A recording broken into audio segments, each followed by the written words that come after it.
Et nous sommes de retour au plateau pour la dernière partie de cette émission. Nous abordons notre quatrième sujet Togo. Les FDR boycottent aussi leur siège à l'Assemblée.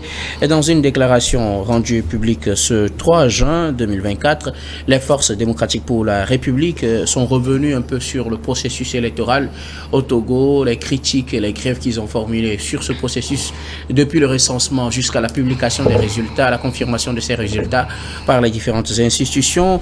Ils se sont prononcés également, ou bien elles se sont prononcées plutôt sur leur position par rapport à leur siège à l'Assemblée nationale. Et puis après, aussi pour les conseils régionaux, il faut retenir de façon générale que les FDR, tout comme l'ANC l'avait annoncé, les FDR ne vont pas siéger à l'Assemblée nationale. Leur seul élu, Maître de Diabévon, ne va pas donc siéger à l'Assemblée nationale. En plus, ce parti affirme que ses conseillers régionaux, puisque le parti a eu 3 conseillers régionaux, ces 3 conseillers régionaux aussi ne vont pas siéger dans les conseils régionaux. Pour eux, c'est une manière d'approuver le changement constitutionnel qu'ils ont critiqué depuis. Nous en parlons avec nos invités. Je voudrais bien commencer par vous, Credo Tété. L'ANC avait pris sa position, on attendait la position des FDR, ils viennent de le faire ce 3 juin, ils ne vont pas siéger à l'Assemblée, même aux conseils régionaux, ils ne siégeront pas. Je dirais que c'est triste pour la politique togolaise, c'est triste pour le jeune parti politique, les FDR, et c'est triste pour son président, Maître Pévon, qui a été à l'école de Maître Agboyubo, mais on dirait qu'il n'a rien appris de Maître Agboyubo. Et il n'a rien appris également de l'évolution du sujet politique au Togo. Jeune parti avec un siège à Lomé, donc je crois le bon sens voudrait que ils puissent se contenter de ça, aller jouer leur partition et espérer mobiliser leurs troupes pour les échéances à venir dans 6 ans. Un raisonnement qui serait logique si les FDR n'avaient pas critiqué le changement de constitution, puisqu'ils disent dans leur communiqué que ces institutions qui s'installent avec la modification constitutionnelle seront actées par la nouvelle Assemblée nationale et le Sénat. Et eux, s'ils siègent, c'est qu'ils donnent leur OK aussi pour cette constitution qu'ils ont critiquée, puisqu'ils étaient contre la nouvelle constitution qui consacre la 5e République et le régime parlementaire. Et donc siéger dans cette 5e République, dans un régime parlementaire, ce serait être en contradiction avec ce qu'ils avaient défendu avant les élections. Oui, je me pose la question, est-ce que la gouvernance dans la 5e République se résumerait uniquement au niveau du Parlement? Donc c'est également... De toutes les institutions. De toutes les institutions, même celles... régionaux. Oui, pas seulement les conseils régionaux, mais ils siègent déjà au niveau des mairies avec les municipales. Les municipales aussi. Avant ces élections. Oui, certes, c'était avant, mais les mairies seront également sous la coupole de la nouvelle constitution. Est-ce qu'ils auront le courage d'abandonner leurs mandats municipaux aussi pour dire qu'ils sont totalement cohérents? Moi, je crois que... Pour être cohérent, il faut abandonner les sièges municipaux. C'est ce que nous avions dit, nous nous sommes posé la question dans notre parution du jour, lorsque nous avions eu les informations concernant le parti de M. Jean-Pierre Fabre, parce que les arguments qu'il donne, donc on dira dans une certaine mesure que ce sont des amateurs en politique, ce sont des gens qui n'ont pas de vision, ce sont des gens qui ne s'assignent pas de mission, ce sont des gens qui ne veulent pas aller loin dans l'expression du jeu politique. Donc, on pense dans leur logique, ils sont restés droits dans leurs bottes. Droits dans leurs bottes, en quel sens? Vous pensez que on crée un parti politique pour dire que nous allons passer tout notre temps à vociférer? Non, ce n'est pas ça l'objectif. C'est de participer à l'action de gouvernance du pays. Et à un certain moment, les décisions vont se prendre du côté de l'Assemblée nationale. Donc c'est là où moi j'apprécie le courage, disons, politique des partis ADI et puis de la DMP. Ils savent qu'ils ne sont pas majoritaires, mais leur voix va porter. Et vous avez vu, Madame Adjamagbo a déjà commencé, disons, son animation politique. Et même si en griffe, on parle d'animation politique, c'est déjà une autre voix de la contradiction qui s'exprime. Peut-être que la NC et les FDR avaient pensé avoir pas la majorité au Parlement pour dérouler leur tapis rouge, mais n'ayant pas eu cela et ayant passé tout le clair de leur temps à vendre des illusions à leurs militants jusqu'à assimiler leurs militants aux populations togolaises, et avec la débâcle qu'ils ont eue le 29 avril dernier, donc c'est toute honte but qui s'inscrivent dans cette logique. Moi je dis, pour l'ANC, on savait que l'ANC allait arriver à cette posture-là, parce que l'ANC, même si on dit aujourd'hui qu'il faut 5 députés pour faire un groupe parlementaire, je ne pense pas que l'ANC pourra avoir le courage de copiner avec la DMP de Madame Brigitte Adiamagbo, du moment où Madame Brigitte Adiamagbo est devenue à un moment, disons, la bête noire à abattre par ce parti de Monsieur Jean-Pierre Fabre.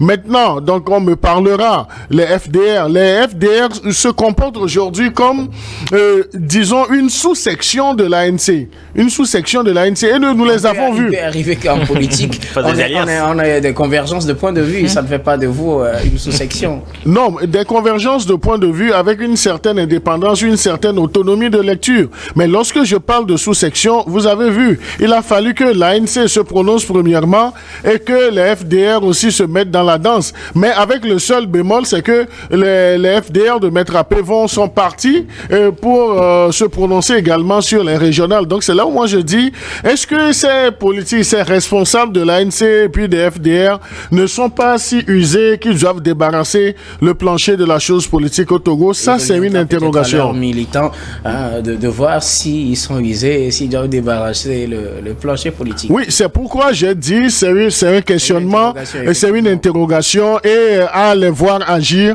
Donc on se demande si ils comprennent réellement quelque chose à la politique. Merci beaucoup. À vous, Credo Tété, Adam Adronou, les FDR ne vont pas siéger au Parlement. C'est finalement ce qu'ils ont décidé après un long moment d'attente. On attendait justement que ce parti se prononce sur son siège à l'Assemblée. On sait que déjà l'ANC avait dit qu'elle ne va pas siéger. Finalement, les FDR aussi ne vont pas siéger. Et non seulement au Parlement, mais aussi dans les conseils régionaux. Pour eux, siéger, ce sera une manière d'approuver le changement constitutionnel qu'ils ont toujours critiqué. Vous savez, moi, en ce qui concerne cette approche affichée par ces deux partis politiques qui sont ou qui pourraient être des partis parlementaires, pour moi, de là, en tout cas, des jugements peut-être d'intention ou d'analyse que nous pouvons donc afficher, moi, cela m'inquiète énormément dans ce sens que d'abord, je me dis, c'est d'abord un saut dans l'inconnu, parce qu'il n'y a pas longtemps, on a analysé ici le désenchantement de la population togolaise à la chose politique, qui, en tout cas, s'est beaucoup exprimé à travers plusieurs manières, nous l'avons constaté lors de ces élections-là. Surtout le dégringolade de ces partis de l'opposition, surtout en ce qui concerne le Grand Lomé, est lié à un certain nombre de facteurs. C'est vrai qu'il y a des partis, surtout lorsque nous prenons la mouvance présidentielle, qui a beaucoup travaillé et qui surtout également a une certaine... c'est l'unique parti qui peut se prévaloir d'une assise politique d'abord nationale, mais qui a également un électorat sur qui il peut compter. Et je pense que tous ces éléments que nous avions décortiqués nous amenaient à pouvoir scruter les voies et moyens, à faire en sorte que nous ayons une politique également assez vertueuse. Et je pense que cette approche affichée nous amène à des lendemains incertains. Est-ce que c'est vrai que certains estiment que c'était à la suite des concertations avec la base qui est l'émanation de cette décision, mais je pense qu'au Togo, où la plupart de nos pays n'avons pas en tout cas des mécanismes qui permettent de pouvoir évaluer l'appréciation ou un sondage d'opinion pratiquement, j'allais dire, sur des approches politiques données. Donc je pense que lorsque vous regroupez ou vous rassemblez vos fédérations, etc., et que vous estimez que vous prenez une décision, cette décision peut jouer en votre défaveur. Et nous l'avons constaté avec le boycott qu'il a eu en 2019, qui a occasionné pratiquement un certain nombre de conséquence que l'opposition, y compris également les législatives, y compris également, en tout cas, cette question qui est soulevée en ce qui concerne donc la Constitution. Donc moi, je me dis, c'est une succession d'erreurs qui peut être fatale pour l'opposition. Et là, je vais chuter peut-être en s'accordant avec ce que Credo disait, mais sur d'autres aspects.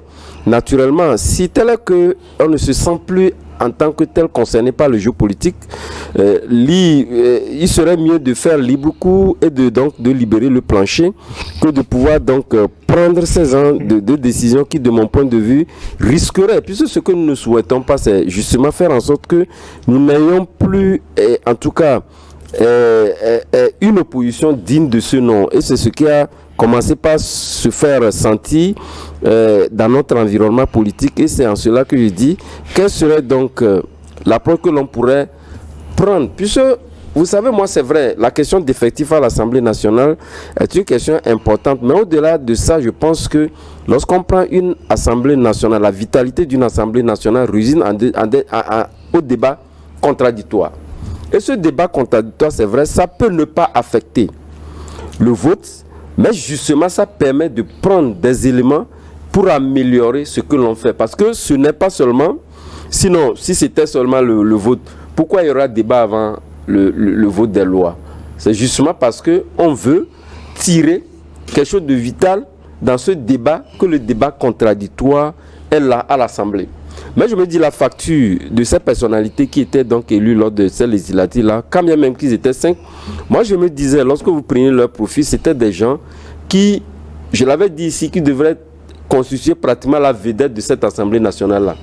On peut imposer une loi, vous verrez carrément que si l'opposition, ils sont 5, lorsqu'ils n'apportent pas leur avis, on dirait que, en tout cas, il n'y a pas eu une véritable discussion féconde en ce qui concerne le débat contradictoire pour aller donc au vote, quand bien même que la majorité est là.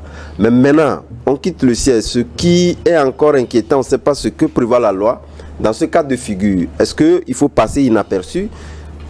On ne le sait jamais. Qu'est-ce qui va en être? Est-ce qu'ils vont saisir la Cour constitutionnelle? Puisque aujourd'hui, nous avons le règlement intérieur qui est déjà pratiquement voté.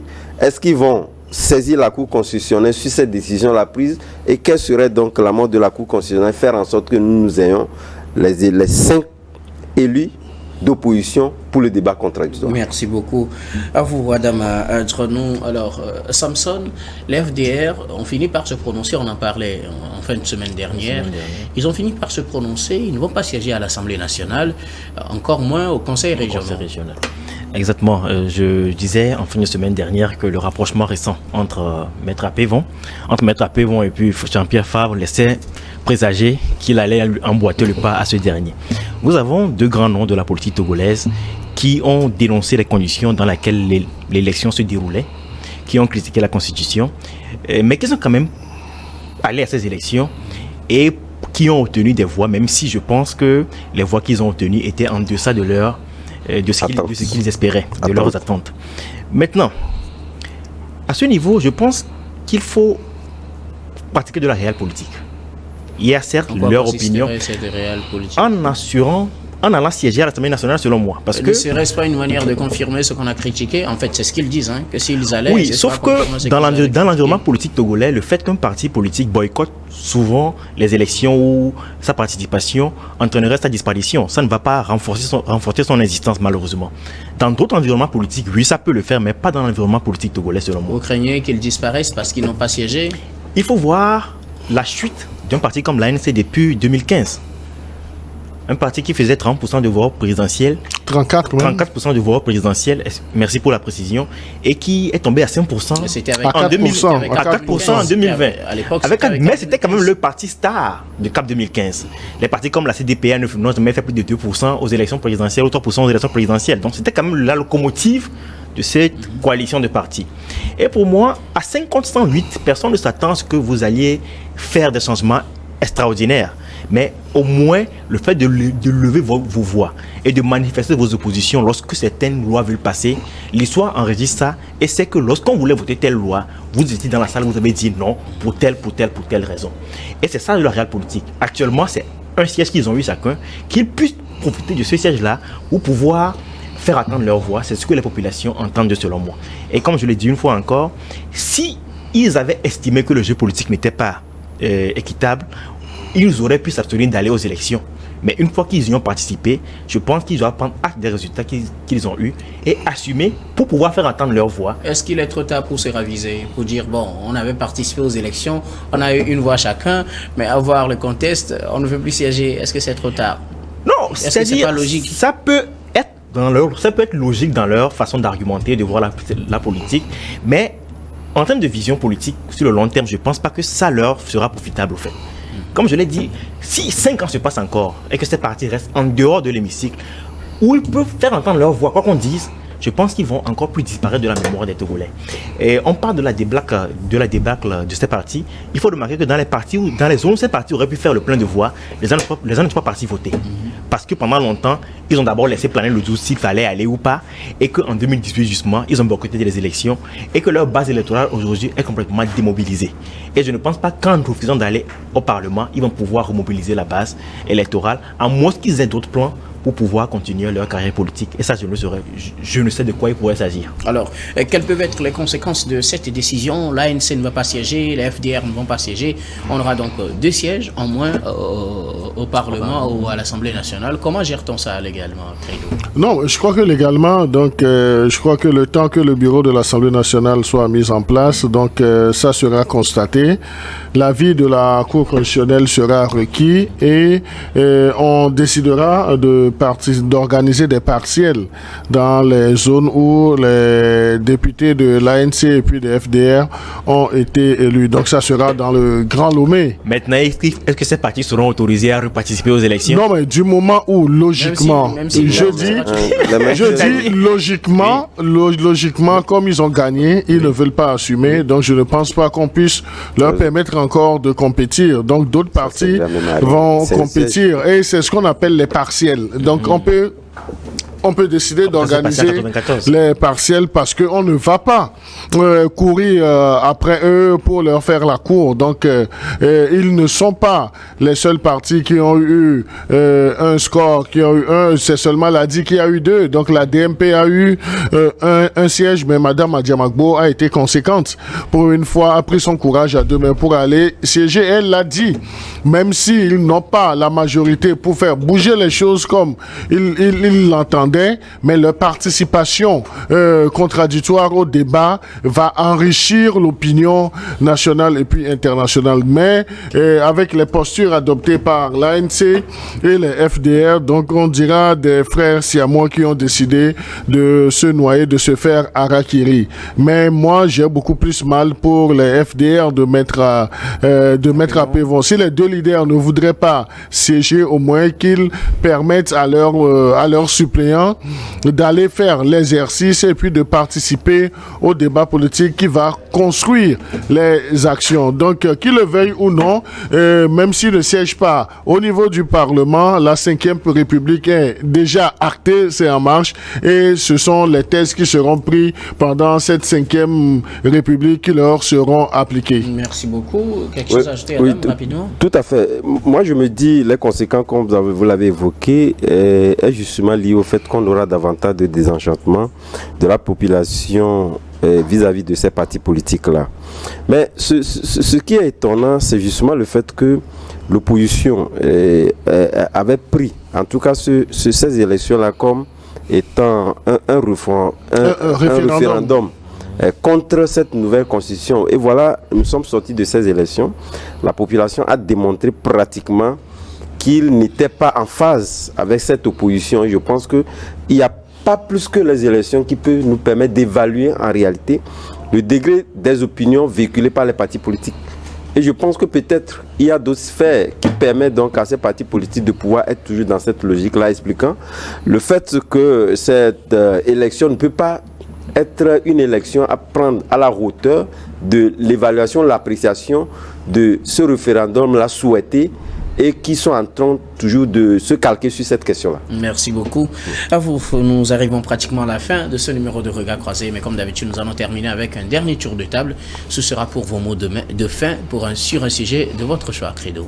Non, mais moi, je vais rester sur le sujet politique pour dire, avec les dernières législatives, ça permet qu'on dépoussière le paysage politique togolais, et avec, disons, le comportement enfantin de l'ANC et puis des FDR, on sait maintenant qui veut faire la politique pour le bien des populations. Donc, nous souhaitons bon vent aux députés qui ont eu le courage de siéger. Je félicite la DMP, je félicite Adi. Ils n'ont pas la majorité, mais ils ont leur partition à jouer. Merci beaucoup. À vous, Credo Tété, vous êtes journaliste et analyste politique. Merci d'avoir répondu à notre invitation. Merci. Adam Adrenou, vos mots de fin. Oui, mes mots de fin, je les oriente vers le secteur culturel et cultuel. Il y a un Togolais qui s'est fait remarquer lors de la 10e édition de la Foire internationale d'art de Rome. Il est l'unique Africain qui a exposé dans cette foire-là. Je rappelle que c'est une foire où on participe par appel à candidature, et parmi les milliers d'œuvres de par le monde, c'est l'unique Africain qui a eu la chance d'être sélectionné pour participer donc à cette foire-là, histoire de pouvoir inviter nos autorités à pouvoir regarder de ce côté-là et dire que nous avons du talent.